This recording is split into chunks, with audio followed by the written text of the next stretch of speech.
ये है देविका। देविका पढ़ी लिखी और मॉडर्न लड़की है, लेकिन उसकी शादी ऐसे परिवार में हुई है जो गांव में रहता है। भले ही ये 21वीं सदी है, लेकिन देविका की ससुराल वालों की सोच वो तो 18वीं सदी से आगे बढ़ी ही नहीं। आइए जानते हैं क्या होगा जब शहर की पढ़ी लिखी और मॉडर्न लड़की फंस जाएगी संकीर्ण मानसिकता वाले माहौल में। सागर, ये तुम्हारे गांव में सबने इतने लंबे लंबे घूंघट क्यों कर रखे हैं? और ये सब मुझे इतना घूर घूर कर क्यों देख रहे हैं? अरे यार, तुम भी घूंघट कर लो ना, इसीलिए तो देख रहे सब तुम्हें। कम ऑन सागर, मैं घूंघट नहीं कर सकती, तुम्हें पता है ना मैं कौन हूँ। लेकिन देविका, मेरे पिताजी, चाचा जी, बड़े भैया और जीजा जी ने तुम्हें बिना घूंघट के देख लिया ना तो बहुत गुस्सा होंगे और न जाने कौन कौन से फरमान सुनाएंगे। घर चलो, देखा जाएगा जो होगा। सागर देविका से कई बार कहता है कि वो घूंघट कर ले, लेकिन देविका सागर की नहीं सुनती और अपने ससुराल के दरवाजे पर पहुंच जाती है। जब देविका वहां पहुंचती है तो देखती है कि उसकी सास बिमला, चाची सास कम्मो और जेठानी सुजाता ने लंबा सा घूंघट कर रखा था, पर उनकी ननद वीना ने घूंघट नहीं किया हुआ था। लेकिन हाँ, उसने सर पर सलीकी के साथ दुपट्टा जरूर ओढ़ा हुआ था। सागर अपनी पत्नी को सबसे मिलवा रहा होता है, तभी सागर के पिता जोगिंदर बोलते हैं, सागर, तूने बहू को इस घर के तौर तरीके नहीं समझा। हमारे घर की औरतें बिना घूंघट के किसी पर आए मर्द के सामने नहीं आती और तू इसे ऐसे ही ले आया। पिताजी, मैं समझा दूंगा, वो नई नई शहर से आई है ना, इसलिए उसे पता नहीं है। सागर की बात सुनकर उसके चाचा जी महेंद्र बोलते हैं, ये बात तो तुझे गांव में कदम रखते ही अपनी बीवी को समझानी चाहिए थी। हमारा गांव में बहुत नाम है, तेरी बीवी ऐसे गांव भर में घूमेगी तो क्या इज्जत रह जाएगी हमारी। ये बोलकर जोगिंदर और महेंद्र वहां से चले जाते हैं। शाम को घर की सारी औरतें खाने की तैयारी करती है। खाना तैयार हो जाता है, लेकिन घर की कोई भी औरत खाना नहीं खाती। बहुत रात हो जाती है, तब देविका कहती है, सासू माँ, खाना बने हुए तो देर हो गई, रात भी बहुत हो गई है, हम लोग खाना क्यों नहीं खा रहे हैं? अरे बहू, ये क्या बोल रही हो? हमारे यहाँ घर की औरतें तब तक खाना नहीं खाती जब तक घर के मर्द खाना ना खा ले। लेकिन इतनी देर हो गई, आप सबको भूख नहीं लग रही क्या? तभी देविका की जेठानी सुजाता कहती है, लग तो रही है, लेकिन यहाँ की यही रीत है, ये निभानी तो पड़ेगी ना। भाभी जी, ये रीत नहीं है, औरतों को प्रताड़ित करने का एक तरीका है। अगर इस घर के आदमी पूरी रात नहीं आए तो पूरी रात खाना नहीं खाओगी क्या? देविका ये बोलकर सीधा सागर के पास जाती है। सागर उसे समझाता है, देविका, यहाँ ऐसा ही होता है, तुम थोड़ा सब्र कर लो, पिताजी और चाचा जी आते ही होंगे, फिर हम सब खाना खाएंगे। सागर देविका को समझा ही रहा था, तभी देविका की ननद वीना आकर कहती है, सागर, खाना खाने आ जाओ, पिताजी और चाचा जी आ गए हैं। चलो देविका, तुम्हारा इंतजार खत्म हुआ। सागर खाने के लिए बैठ जाता है। जब सब खाना खाने बैठते हैं तो देविका भी बैठ जाती है। सागर धीरे से उसे कहता है, अरे देविका, ये क्या कर रही हो? तुम इस तरह हमारे साथ खाना नहीं खा सकती। मगर क्यों सागर, मुझे भूख लगी है, सब लोग खा रहे हैं तो मैं क्यों नहीं खा सकती? ये हमारे घर का नियम है, पहले घर के आदमी खाते हैं और बाद में औरतें। लेकिन सागर, हमारे घर में तो ऐसा कोई नियम नहीं है। देविका और सागर में बहस छिड़ जाती है। तब सागर का बड़ा भाई कहता है, सागर, तेरी बीवी को एक बार में समझ में नहीं आता क्या कि इस घर की औरतें मर्दों के खाना खाने के बाद ही खाना खा सकती है? भैया, मैं देविका को यही समझा रहा था। मुझे तो लग रहा है कि इसके दिमाग में कोई बात ही नहीं बैठती एक बार में। भैया, मेरे दिमाग में बात तब बैठेगी ना जब आपकी बात कोई ढंग की होगी। अरे आखिर क्यों घर की औरतों को आप लोगों की बात खाना मिलेगा? हाँ, अब से पहले घर की किसी औरत ने घर की किसी मर्द से इस लहजे में बात नहीं की थी, इसलिए वो सब देविका की बात सुनकर हैरान रह गए। तभी सागर की जीजा और वीना के पति कल्याण जी कहते हैं, ये क्या है सागर, इस घर की दीवारों को औरतों की इतनी ऊंची आवाज सुनने की आदत नहीं है। अपनी बीवी को बोल जरा होश से काम ले और चुपचाप चली जाए। क्यों चली जाऊं मैं चुपचाप? इस घर की औरतें आपकी हर बात बर्दाश्त कर लेंगी, लेकिन मैं शहर की पढ़ी लिखी लड़की हूँ। आपके कोई भी फालतू के रीति रिवाज मैं नहीं बर्दाश्त करने वाली। इस तरह देविका ने सारे घर की औरतों के लिए मिसाल पैदा कर दी। जोगिंदर के घर में पहली बार किसी महिला ने विरोध का स्वर उठाया है। ये बात घर के किसी मर्द को बर्दाश्त नहीं हो रही है। तभी जोगिंदर कहता है, महेंद्र, मोहन, इस बेशर्म लड़की को कमरे में बंद कर दो और आज इससे कोई खाना नहीं देगा। अगर किसी ने इसे खाना दिया तो मैं उसे जिंदा नहीं छोड़ूंगा। महेंद्र और मोहन उसे कमरे में बंद कर देते हैं और उसे खाना भी नहीं देते।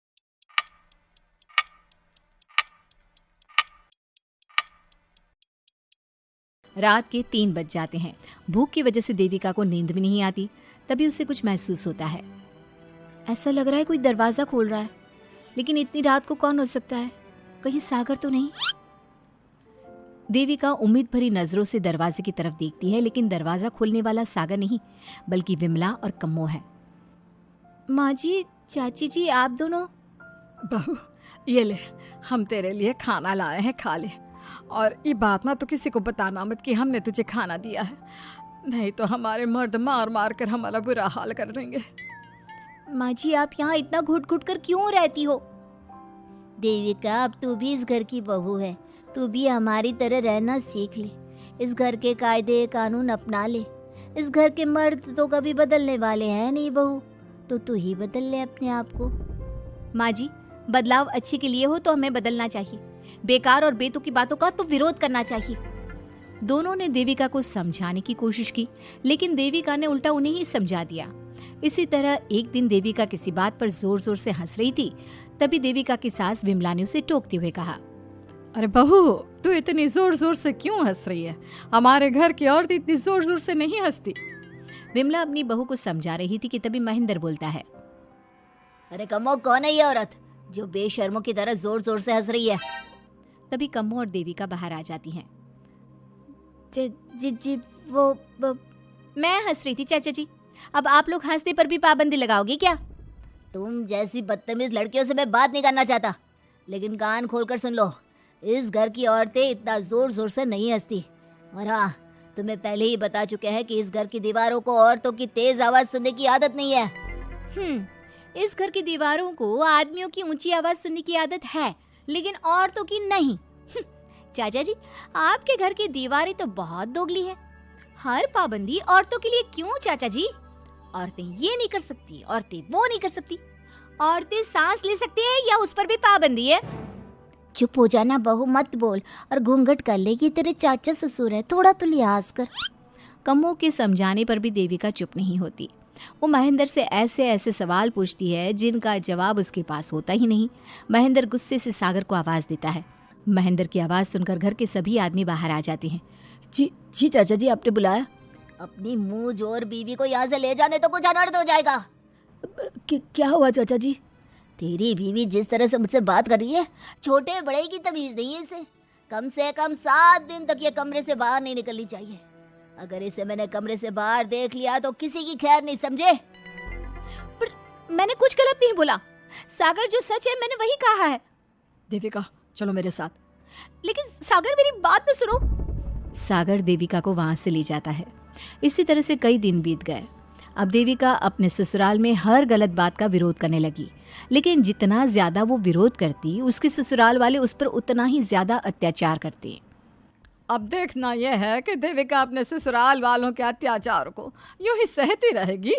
क्या उसके ससुराल में घूंघट में औरतों का दम इसी तरह घुटता रहे? हमने देखा कि देविका अपने ससुराल में हर गलत बात का विरोध करती, तो उसकी वजह से देविका पर उसके ससुराल वाले बहुत अत्याचार करने लगे। एक दिन देविका ने सचिन से कहा, सचिन, मैं तुम्हारे घर में नहीं रह सकती, तुम मुझे आज ही मेरे घर शहर भेज दो, मैं अपने मम्मी पापा के पास रहूंगी। क्यों देविका, तुम शहर क्यों जाना चाहती हो? यहाँ तुम्हें किस बात की परेशानी है? किस बात की परेशानी नहीं है सचिन, तुम्हारे घर के आदमी औरतों के साथ जानवरों जैसा व्यवहार करते हैं, मैं ऐसे माहौल में नहीं रह सकती। देखो देविका, तुम्हें यहीं रहना होगा। तुम्हारी शादी मुझसे हो गई है, अब मैं तुम्हारा पति हूँ और यही तुम्हारा घर है। अच्छा, तो तुम्हें याद है कि मैं तुम्हारी पत्नी हूँ? जब तुम्हारे पिताजी और चाचा जी मुझे एक हफ्ते के लिए कमरे में बंद कर देते हैं, तब तुम्हें क्यों याद नहीं आता कि जो औरत कमरे में बंद है वो तुम्हारी पत्नी है? जब तुम्हारे जीजा जी और भाई मुझसे बदतमीजी से बात करते हैं, मुझे खाने के लिए कुछ नहीं देते, तब भी तुम्हें याद नहीं आता कि मैं तुम्हारी पत्नी हूँ? देखो देविका, तुम बेकार की बातें मत करो। तुम यहाँ ढंग से रहोगी, सबकी बात मानोगी, तो कोई तुम्हें कुछ नहीं कहेगा। इस तरह जानवर की तरह रहना, ढंग से रहना है तो सॉरी सचिन, मैं नहीं रह सकती, मैं आज ही अपने घर जाऊंगी। ये बोलकर देविका अपना सामान पैक कर लेती है और घर से जाने लगती है। सचिन भी उसके पीछे पीछे चलता है और उसे समझाने की कोशिश करता है। जब ये सब जोगिंदर ने देखा तो बोल पड़ा, बहू, यह सब क्या हो रहा है? कहाँ जा रही हो? सचिन, बताओ अपने पिताजी को कि कहाँ जा रही हूँ मैं। तुम्हें शर्म नहीं आती अपने पति का नाम लेते हुए? मैं अपने पति का नाम ले रही हूँ, इसमें आपको क्या परेशानी है? आपका नाम तो नहीं ले रही हूँ ना। देविका, ये किस तरह से बात कर रही हो तुम पिताजी से? जिस तरह से करनी चाहिए उस तरह से कर रही हूँ बात। इससे अच्छी तरह से मैं तुम्हारे घर के किसी भी आदमी से बात नहीं कर सकती। तीनों की बात सुनकर घर के बाकी लोग भी वहां आ जाते हैं। तभी जोगिंदर कहता है, हमारे घर की औरतें अपने मर्दों का नाम नहीं लेती। तुम्हारे शहर में होता होगा, लेकिन हमारे यहाँ पर ऐसा कुछ नहीं होता।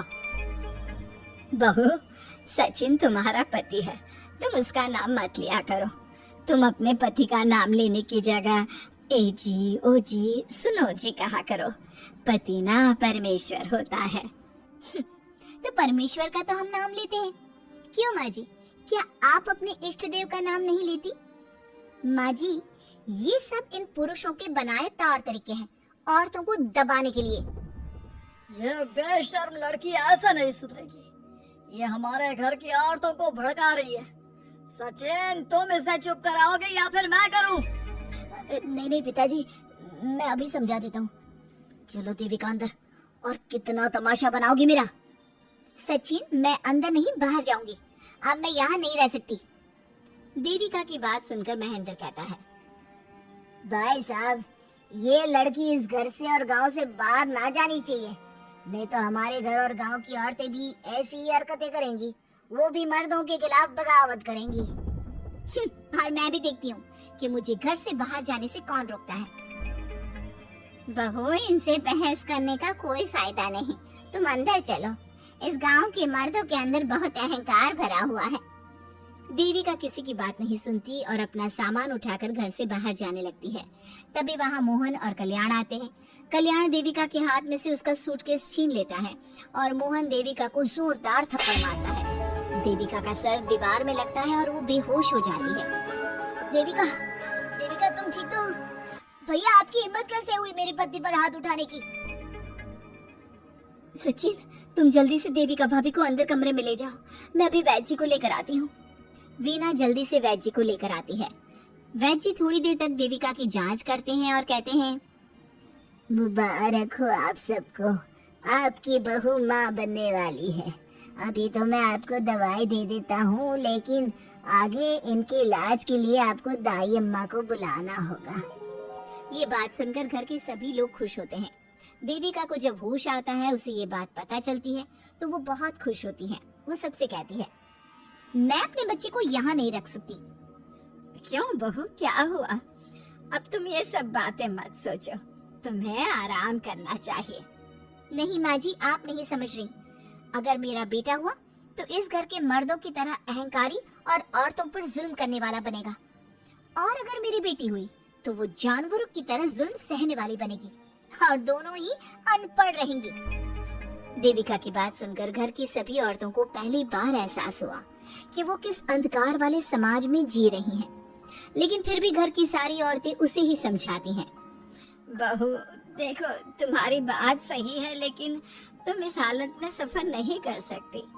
हाँ बहू, तुम यहीं रहो, अपना और अपने बच्चे का ख्याल रखो। देखो ना देविका भाभी, हमें बिल्कुल भी पढ़ना लिखना नहीं आता, अपना नाम भी नहीं लिख पाते, तो आप मुझे थोड़ा पढ़ा दीजिए ना।